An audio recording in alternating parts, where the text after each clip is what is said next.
Muy buenas noches.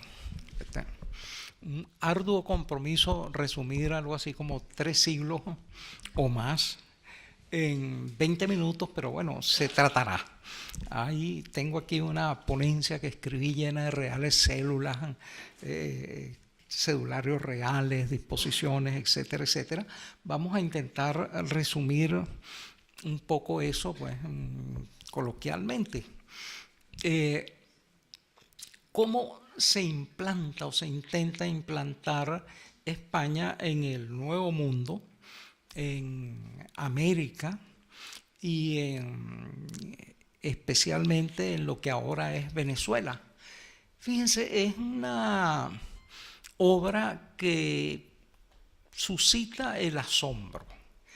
Piensen ustedes que en prácticamente más de la mitad, mucho más de la mitad de un hemisferio, en un proceso de conquista y colonización, España logra imponer un idioma y una religión, lo que quiere decir que es casi una tabla de valores, en, repito, más de la mitad del continente, acompañada en este caso por los colonizadores portugueses, que a quienes el Papa Alejandro VI les otorga la mitad o una parte del Nuevo Mundo, que entonces hacen una obra similar en Brasil, de tal manera que prácticamente en casi todo lo que es América Latina y el Caribe podemos comunicarnos en dos lenguas romances sumamente parecidas, y compartimos una comunidad relativa de valores. Esto es muy impresionante porque Maquiavelo decía que cuando un príncipe conquista un principado con costumbres, lengua, religión distintos, lo mejor que puede hacer es dejarle su religión, su lengua, sus costumbres, porque es sumamente difícil cambiárselas. Sin embargo, con unos instrumentos muy precarios, la catequesis, la pluma de ganso, el papiro, el pergamino, etcétera, España emprende esa impresionante tarea para tratar de uniformar culturalmente esa inmensa extensión territorial. Es una extensión territorial de más de 20 millones de kilómetros cuadrados. Entonces, ¿cómo se procede para lograr esta implantación? Fíjense ustedes, el primer elemento es el dominio del poblamiento, el monopolio del poblamiento. Ya desde los primeros momentos, los reyes, primero los reyes católicos, después el emperador Carlos, después Felipe, etcétera, establecen un monopolio muy cerrado sobre los que van a poblar América. Monopolio que en principio se refiere nada más a los habitantes de Castilla. Muy posteriormente es que se viene a permitir a los catalanes, a los navarros y a otros pobladores de España pasar a las Indias, pero en principio hay un filtro sumamente cerrado. Se necesita licencia real además para pasar a las Indias. Toda esta serie de cosas van a dificultar el poblamiento. Uno de los escritores, Alcedo, se refiere a que quizás no llegan a pasar más de 15.000 españoles a las Indias cada año. Y entonces, después de la enorme despoblación que presupuso la conquista, tanto por la violencia como por las epidemias introducidas, se calcula una mortandad aproximada de 50 millones de personas. Viene a determinar una especie de escasez demográfica en el Nuevo Mundo. Pero en principio hay eso, es decir, solo pasan a las Indias españoles, y primero españoles de algunos sitios de India, muy específicos, sobre todo de Castilla, después se va ampliando, pero un poquito. Es decir, hay un filtro sumamente serio. El segundo monopolio fuera de esto viene a ser, bueno, piensan ustedes que Miguel de Cervantes solicita permiso para venir a las Indias y no se lo otorgan, a pesar de tener todos los elementos de ser castellano, ser una persona meritoria, ser veterano de Lepanto, etcétera, etcétera, y no lo consideran acto ni le dan la licencia para venir a las Indias, afortunadamente, porque quién sabe si hubiera podido escribir el Quijote allá. Bueno, en segundo lugar hay un monopolio de lo político. Los cargos principales, virreyes, gobernadores, capitanes generales, incluso alcaldes, tienen que ser ratificados por el rey, por la corona. Esto es posible gracias a una tarea burocrática inconcebible del Consejo de Indias, que además preside durante mucho tiempo Felipe II. Felipe II administra personalmente todos esos detalles. Él dice que esto de la corona esto del trono es esclavitud precisa que viene con la corona, y se refiere incluso a eso, quiénes son los que van a gobernar. Solo llega a haber algunas instituciones como los cabildos que expresan el sentir de los nuevos pobladores de América y de Venezuela. Y en algunos casos, cuando falla el alcalde mientras llega el otro, entonces puede haber un alcalde designado por el cabildo, como una especie de primera idea de una institución democrática. De todos modos, gran parte de esos cargos son posteriormente vendidos, de modo que incluso toda la política se viene a convertir en un sitio, en una sede de corruptela. Ese aparato a la larga pues terminará por colapsar por su falta de representatividad. Hay además de eso un monopolio del comercio que es sumamente importante. Nadie puede comerciar con las Indias si no es español o si no tiene licencia específica real. Este monopolio, por una parte, va a preservar la dominación española, pero por otra parte va a debilitar la economía de las Indias, porque España no tiene capacidad de absorber la producción americana, y por eso, a través del contrabando, consecutivamente los mismos colonos van a establecer una economía paralela que se va a ir constituyendo en la economía verdadera. Por ejemplo, el contrabando del tabaco. Hacia 1610, un gobernador, Sancho Alquiza, requiere en Venezuela prohibir totalmente el cultivo del tabaco, porque casi todo se iba en el contrabando que hacían con los piratas, los corsarios, los contrabandistas holandeses, franceses, ingleses, los que hubiera. Y entonces esta prohibición destruye la economía venezolana durante un tiempo, hasta que por una cantidad de súplicas vuelven a permitir el cultivo del tabaco. En algunos casos llega a un poblado y resulta que todo el mundo está incurso en el contrabando, en la economía ilegal. No se puede colgar a todo el mundo en un poblado, entonces se les perdona y se hace la vista gorda, ¿no? Fíjense cómo allí va creciendo una economía paralela, pero la idea es el monopolio del comercio, que lleva consigo otro monopolio, la prohibición de industrias que compitan con las industrias de la metrópoli. Esto va a deprimir terriblemente también la economía de las colonias y va a ser uno de los motivos a través de los cuales o por los cuales se va a buscar la independencia. Hay que decir, por cierto, que el aporte que va a hacer el Nuevo Mundo a España va a tener también decisivas repercusiones en la economía española. Como todos ustedes saben, esa afluencia de metales preciosos hace que en España se prefiera importar los bienes antes que desarrollar la industria propia.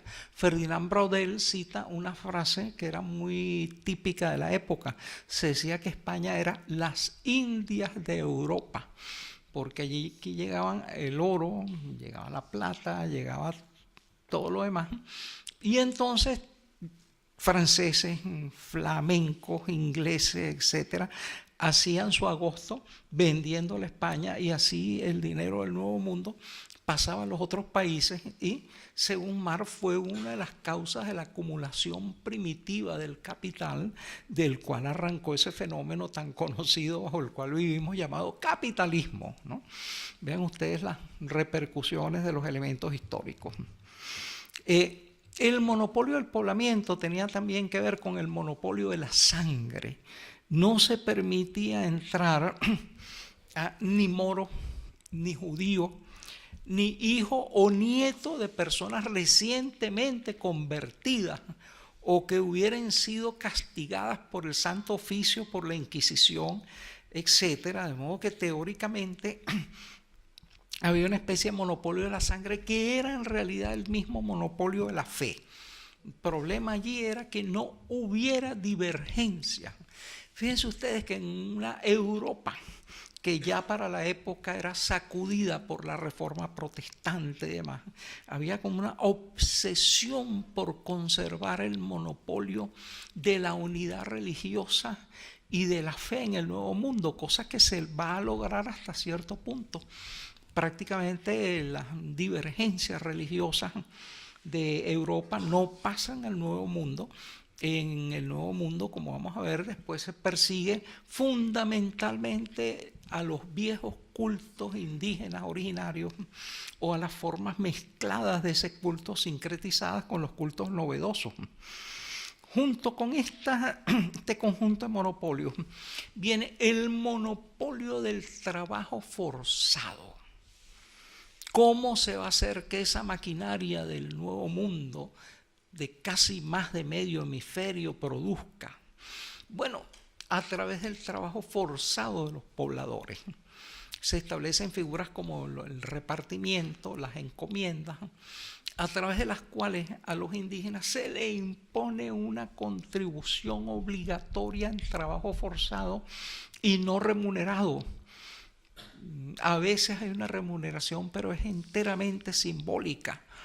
Usualmente consistía en que de las 4 semanas de un mes, una semana se trabajaba a favor del encomendero, se trabajaba a favor del poblador, y entonces así el trabajo, que es el que produce todos los bienes, era un trabajo alienado, cosa que no se conocía en el Nuevo Mundo.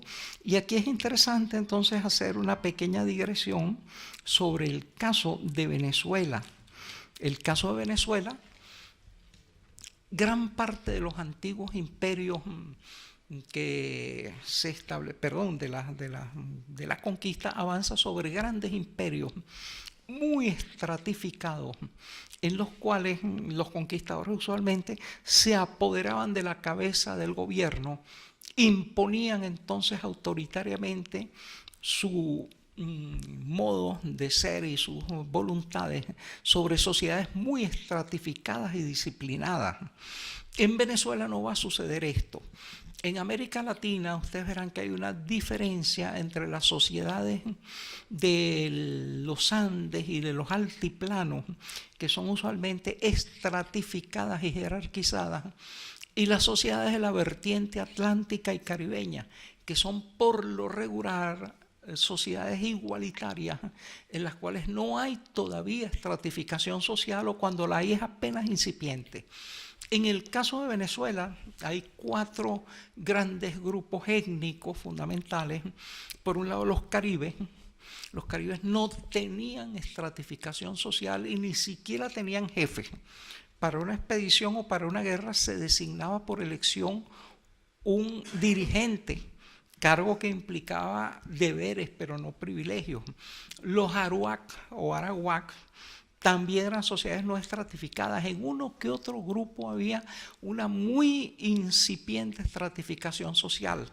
Había un pequeño grupo de timotocuicas en la cordillera de los Andes que eran fundamentalmente chipchas, y allí sí había una escasa jerarquización. Pero en Venezuela entonces no va a haber grandes imperios centralizados, no va a ser fácil imponer la obediencia a los indígenas, y de hecho la conquista va a durar casi los 300 años de la colonia, porque se liquida un cacique, se liquida un grupo resistente y aparecen otros grupos de resistencia. Es una labor continua. Yo sospecho que parte de la vocación igualitaria del pueblo venezolano, que es un pueblo muy respetuoso de la jerarquía, muy igualitario, tiene que ver con esa tradición indígena que subsiste a través de las épocas, de los gobiernos, de las formas de ser, etc. Lo cierto es que a través de todo este conjunto de cosas se establece una forma de trabajo alienado, se trabaja para el otro, y esto es complementado por la importación de esclavos. Tanto el exterminio de los indígenas, a veces por las enfermedades, a veces por la violencia de la conquista, como también la relativa escasez de los pobladores. Teníamos comunidades esencialmente recolectoras, cazadoras, agricultores temporeros, etc. Se hace necesaria la importación de esclavos. Esto también se hace por licencia real, y entrando dentro de las modalidades ya de la imposición de lo ilegal, también a través de los piratas y los corsarios. Uno de los primeros importadores de esclavos es John Austin, que llega a Coro, y entonces le vende un conjunto de esclavos africanos a las autoridades, y hasta se hace dar un certificado de buena conducta, a pesar de que entra cañonazos en la rada de Coro y demás. Y entonces todo se hace de acuerdo con las formas legales. Lo cierto es que hay una consistente importación de esclavos durante la colonia, que a partir de la liberación, de la ocupación de Aruba, Curazao y Bonaire, Antillas holandeses por los holandeses durante las guerras de liberación, esas Antillas se transforman en uno de los más grandes mercados de esclavos de toda América. Y entonces de allí había otra de las fuentes de trabajo alienado. Todo esto, el monopolio, se complementa con el monopolio, por así decirlo, de la fauna y de la flora. Los españoles intentan hacer una nueva España en América, pero a veces no son compatibles las nuevas tierras con los cultivos que ellos pretenden. En Venezuela, por lo menos, no tienen mucho éxito los cultivos de trigo, de olivo, de otras especies españolas, y entonces casi siempre el conquistador va a depender para sobrevivir del maíz y de la yuca que plantaban los indígenas. Y de hecho, casi todas las grandes especies de exportación de las que va a depender la economía colonial y luego la economía de la Venezuela independiente van a ser especies autóctonas. Por ejemplo, el tabaco. El tabaco, del cual ya hablamos, que en un momento es tan desesperante el contrabando que se prohíbe su cultivo durante un tiempo. Por ejemplo, aparte del tabaco, el cacao. El cacao llega a ser tan importante que a principios del siglo XVIII la oligarquía venezolana tiene una flota de 18 naves con la cual exporta cacao a la Nueva España, vale decir a México. Imagínense ustedes vendiéndole cacao a México, así era la importancia. Por eso esa oligarquía se la llamará la de los grandes cacaos. Y otras especies, el café, del cual va a depender la economía colonial y que es de origen arábigo, solo va a ser determinante en las últimas décadas antes de la independencia. Pero fíjense cómo curiosamente entonces las especies autóctonas van a constituir la base de la economía colonial y de las exportaciones de Venezuela al viejo mundo y a otras partes de América. Pero todo esto es nada más que un preámbulo de el monopolio del pensamiento, que es lo fundamental. La primera preocupación de los reyes católicos es imponer la catolicidad. Para eso envían misioneros. Continuamente hay un conjunto de documentos y de primeras y de reales cédulas en los cuales se dice que hay que catequizar a los indígenas, que hay que sacarlos de su estado de salvajismo, de barbarie, etc. Y además de eso, entonces eso impone una estrechísima colaboración entre el poder de la espada, que va a ser el de los encomenderos, el de los capitanes generales, el de los el de los alcaldes, etcétera, y la iglesia. Pero hay que señalar lo siguiente: la iglesia está estrictamente controlada por el Estado a través de una institución que es el patronato eclesiástico. No se pueden establecer parroquias, establecer centros de culto, no se puede nombrar jerarquías eclesiásticas sin el control del Estado, que es un control sumamente riguroso y que después Simón Bolívar asumirá transfiriéndoselo a la República. Fíjense cómo ella ha sido un control muy específico, pero que además en este caso se viabiliza a través de un control total de la ideología. Fíjense ustedes, en el Nuevo Mundo, por ejemplo, se va a prohibir la redacción de obras de ficción, novelas, romances, etcétera. La primera obra que se publica en el Nuevo Mundo de ficción es El Periquillo Sarmiento en México, y ya durante la Guerra de Independencia de México se va a publicar esa primera obra de ficción. De resto está prohibido, pero está prohibido además, curiosamente, la importación de obras de ficción. Muchos autores han señalado que es inspiración de los conquistadores, las novelas de caballería, la magia de Gaula, etc. Pero como otras tantas cosas entran al Nuevo Mundo de contrabando. Se permite poesía, pero poesía religiosa, tratados sobre religión, y hay una cuidadosa tutela de la iglesia sobre las universidades. Las universidades son universidades eclesiásticas de acuerdo con la catolicidad tridentina, es decir, la del Concilio de Trento. Van a ser medievalizantes, van a estar a la espalda de toda la revolución que se está dando en Europa. Van a utilizar la enseñanza en latín.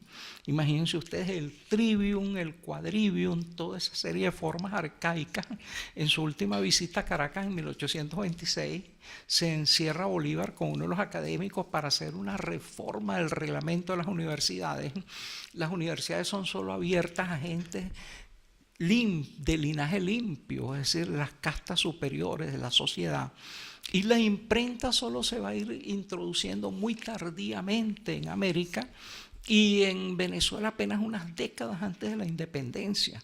Fíjense entonces cómo hay todo un sistema de monopolios que va a intentar mantener dentro del dominio español al Nuevo Mundo y también a Venezuela. ¿Cómo colapsa esto? Yo diría que el elemento fundamental es a través del orden familiar.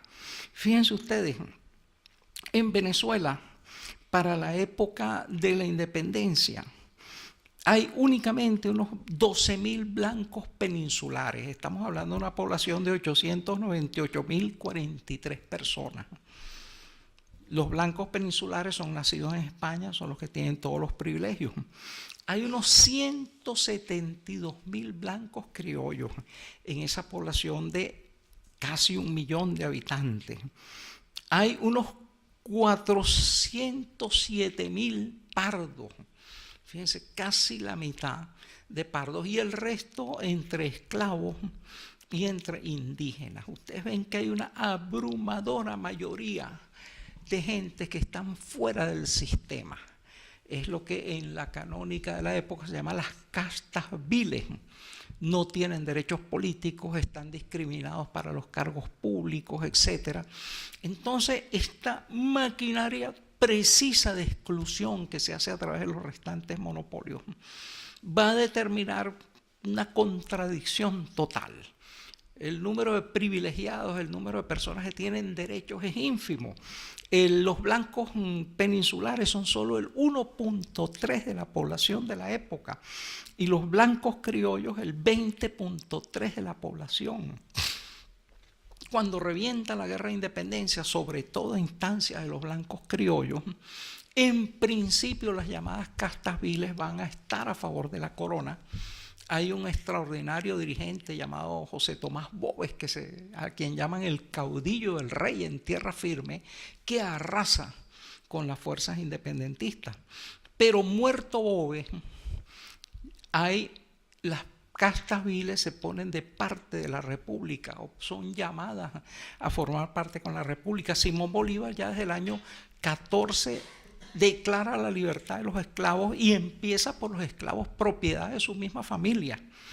Y entonces se declara la igualdad de derechos para todos los integrantes de la población en la Constitución de Angostura y en otros sitios. Entonces esto pone de parte a la inmensa mayoría de los excluidos de parte de la República, y entonces esto acaba con la dominación española. Paradójicamente, cuando hay la entrevista de Pablo Morillo con Bolívar, Bolívar, que es un oligarca, está a favor de esta trocación social, y Pablo Morillo, que es más bien de origen popular, está representando a las monarquías absolutistas españolas consolidadas por la Santa Alianza. Es un contraste bien extraño, pero es sobre todo esta transmutación social la que va a acabar en parte con la dominación española. ¿Hasta qué punto? Bueno, hablamos todavía, que yo sepa, en castellano, a pesar de que hay importantísimas zonas con los idiomas originarios. En Venezuela la población aborigen que sigue con sus costumbres y su idioma es aproximadamente el 1.5% de la población. Habrá 170.000 personas en un conjunto de cerca de 30 millones de habitantes. Tenemos mayoritariamente la misma población, y una vez establecida la República y muerto Bolívar, se ensaya otra forma extraña política, que son las repúblicas oligárquicas. Se va a tratar de mantener el viejo orden español cortando la dependencia con la metrópoli. Se intenta reimplantar la esclavitud, cosa que trae terribles problemas, entre otras guerras sociales como los alzamientos campesinos que lidera Ezequiel Zamora. Se intenta mantener el sufragio censitario, mejor dicho, se intenta perpetuar el privilegio de los blancos criollos y peninsulares, excluyendo al resto de la población. Solo puede elegir y ser elegido el que es propietario de una suma considerable de bienes. Y entonces se intenta todavía, después de la independencia, por absurdo, contradictorio, vergonzoso que parezca, mantener los restos de una sociedad estamental que al final va a ser barrida por las guerras sociales, los alzamientos campesinos y por otro conjunto de movimientos democráticos que todavía están en ese largo e interminable curso de lo que llamamos historia. Muchas gracias.